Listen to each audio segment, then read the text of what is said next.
ட்ரிக்ஸோட அம்மாவ நான் பார்த்தே ஆகணும்னு முத்து நம்ம ரோஹிணியோட அம்மா கூடயே வீட்டுக்கு போறாரு. இப்ப ரோஹிணி மாட்ட போறாங்க. வசமா சிக்க போறாங்க. சிறகடிக்க ஆசை அடுத்தது எப்படி போகுதுன்னு பார்ப்போம். நமது சேனலை சப்ஸ்கிரைப் பண்ணிக்கோங்க. இந்த வீடியோ உங்களுக்கு பிடிச்சிருந்தா லைக் பண்ணுங்க, ஷேர் பண்ணுங்க.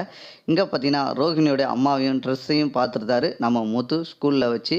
பார்த்துட்டு இங்கே தான் படிக்கிறானா, நான் உங்களை எங்கெல்லாம் தேடி இருக்கேன் தெரியுமா அப்படின்னு முத்து சொல்றாரு. ஏன்பா எங்களெல்லாம் தேடுறீங்க? நானே அன்னைக்கு உன்கிட்ட தான் சொல்லிட்டேனே, நீ எங்களை எக்காரணம்னாலும் தேடவும் வேண்டாம், என்னை தேடி வந்து பார்க்கவும் வேண்டாம்னு சொல்லிட்டேனே. இல்லைம்மா, நீங்கள் அன்னைக்கு என்னை திட்டினது இன்ன வரைக்கும் என் மனசில் வேதனையாக தான் இருக்குது அப்படின்னு முத்து சொல்கிறாரு. சரிப்பா, ஏன்பா பழசெல்லாம் பேசுகிற? சரிம்மா, நான் உங்கள் வீடு எங்கே இருக்குன்னு சொல்லுங்கள், ட்ரெஸ்ஸை வந்து ஸ்கூலில் விட்டுட்டு வாங்க, நான் உங்களை வீட்டில் ட்ராப் பண்ணிடுறேன் அப்படின்னு சொல்கிறாரு முத்து. இதை கேட்டால் வேண்டாம், நான் கூப்பிட்டு வந்த ஆட்டோவை வெயிட்டிங்கில் தான் நிற்கி, நான் அதிலே போயிருந்தேன் அப்படின்னு அவங்க சொல்கிறாங்க. சரிப்பா, நான் கிளம்புறேன், எனக்கு வேலை இருக்குது அப்படின்னு சொல்லியிருந்தாங்க. உடனே முத்து இந்த ஆட்டோவுக்கு பின்னாடியே ஃபாலோ பண்ணுறாரு. ஃபாலோ பண்ணது போது பார்த்தீங்கன்னா அவங்க அம்மா பார்த்துருந்தாங்க, இது முத்தோட கார் தான் பின்னாடி வந்துக்கிட்டு இருக்கு, நம்மளை கண்டிப்பாக நம்ம வீடு எங்கே இருக்குன்னு கண்டுபிடிக்கிறது தான் பின்னாடியே வரான் அப்படின்னு அவங்க சுதாரிச்சுட்டு அங்கே ஒரு கூட்டமாக இருக்குது. அங்கே போயிட்டு பார்த்தீங்கன்னா ஒரு ஷூட்டிங் நடக்குது. அங்கே வந்து அவங்க நைஸாக இறங்கி அங்கிட்டு இங்கிட்டுமா போகிற மாதிரி, ஆட்டோ நீ கொஞ்ச நேரம் வெயிட்டிங்கில் நில்லு, இங்கே கூட்டமாக இருக்குது, நான் ஒரு ஆளை பார்க்க வேண்டியிருக்கு, பார்த்துட்டு வந்துடுறேன் அப்படின்னு இறக்கி அங்கே அப்படியே போயிருந்தாங்க. அப்படி சொல்லாமல் இல்லாமல் அந்த ஆட்டோ ட்ராச்சு எதுவுமே கொடுக்காம அவங்க வீட்டுக்கு போயிருந்தாங்க. முத்து வந்து எப்படி இருந்தாலும் வெயிட்டிங், இந்த ஆட்டோ இங்கே தான் நிற்கி எப்படியும் வந்துடுவாங்களே அப்படின்னு முத்து அந்த இடத்துலையே வெயிட் பண்ணிகிட்டு இருக்காரு. உடனே இங்கே என்ன கூட்டமாக இருக்குது, இந்த கூட்டத்துக்குள்ளே தானே போனாங்க, போய் பார்ப்போமேன்ட்டு அந்த கூட்டத்துக்குள்ளே போகிறாரு. அங்கே பார்த்தீங்கன்னா நம்ம மணி வந்து நடிச்சிட்டு இருக்காரு ஷூட்டிங்கில்.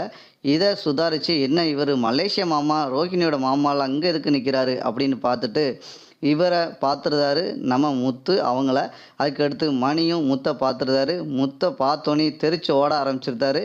என்ன நம்மளை கண்டுட்டு ஓடுதாரு மலேசியாக்காரரு அப்படின்னு இவருக்கு முத்துக்கு டவுட் ஆயிடுது. அப்போனா இவர் மலேசியாக்காரு கிடையாது, நம்மளை கண்டுட்டு எதுக்கு ஓடணும் அப்படின்னு பின்னாடியே ஒரு பைக்கில் தொக்கிட்டு அவர் முன்னாடி ஒரு போய்கிட்டு இருக்காரு. பின்னாடி முத்து கிளம்பி போகிறாரு.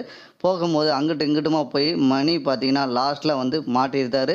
முத்து இவரை பிடிச்சி, நீங்கள் மலேசியாக்காரங்களே, நீங்கள் எந்த ஊரா வெளியூரா, நீங்கள் வந்து ரோகிணிக்கு வந்து இந்த பார்லமாக்கம் ஒரிஜினல் மாமா தானா, நீங்கள் வந்து மலேசியாக்காரங்க மாதிரி தெரில, நீங்கள் எதுக்கு இங்கெல்லாம் நின்று ஷூட்டிங் நடிச்சிட்டு இருக்க மாதிரி இருக்குது, அப்படின்னா நீங்கள் இது வரைக்கும் சொன்னது அத்தனையும் பொய்யா அப்படின்னு கேட்குறாங்க. ஆமாப்பா, நான் வந்து ஒரு ஷூட்டிங்கு தான் இதே மாதிரி சின்ன சின்ன ரோலில் போய் நடிக்க போவேன், அந்த பொண்ணு வந்து எனக்கு ஒரு சான்ஸ் வாங்கி தரேன் அப்படின்னு அந்த திவ்யா சொன்னாங்க, அதனால தான் ரோஹிணி எனக்கு தெரியும், அவங்க வீட்டில் வந்து இப்படி நடிச்சிங்கன்னா அடுத்தது உங்களுக்கு ஒரு சான்ஸ் வாங்கி தரேன்னு அந்த திவ்யாவும் இந்த இன்னொரு பொண்ணு இந்த ரோஹிணியும் சொன்னனால தான் உங்கள் வீட்டில் வந்து நான் நடிச்சிட்டேன் அப்படின்னு சொல்லியிருந்தாங்க.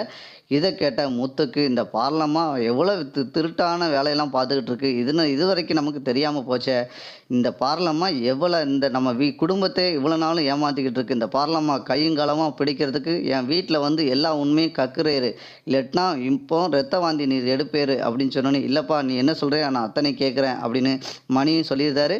கூப்பிட்டுட்டு முத்து வந்து வராரு வீட்டுக்கு. வந்தோன்னே ஷாக் ஆகுறாங்க. என்னையா நீங்கள் என்ன இவரை கூப்பிட்டு வந்திருக்க, என்னப்பா அப்படின்னு அண்ணாமலை கேட்குறாரு. அப்பா உங்களுக்கு தெரியுமா, இது பார்லம்மாவுடைய மாமாவே கிடையாது, இவர் பக்கத்தில் கறிக்கடை தான் வச்சுருக்காரு அப்படின்னு சொன்னோன்னே ஷாக் ஆகுறாரு அண்ணாமலை. இதை கேட்ட விஜயா, என்ன இது என்ன பொய்யை சொல்லிக்கிட்டு இருக்கா, இவனுக்கு ஒரு வேலை இல்லை அப்படின்னு சொல்கிறாரு. உடனே ரோகிணிக்கு உண்மையை சொல்லு அப்படின்னு முத்து கேட்குறாரு. இதை கேட்ட ரோகிணிக்கு திருன்னு முழிக்கிறாங்க. அடுத்தடுத்து எபிசோடு இப்படி தான் நண்பர்களை போகும்போது. இந்த வீடியோ பிடிச்சிருந்தா லைக் பண்ணுங்கள், ஷேர் பண்ணுங்கள்.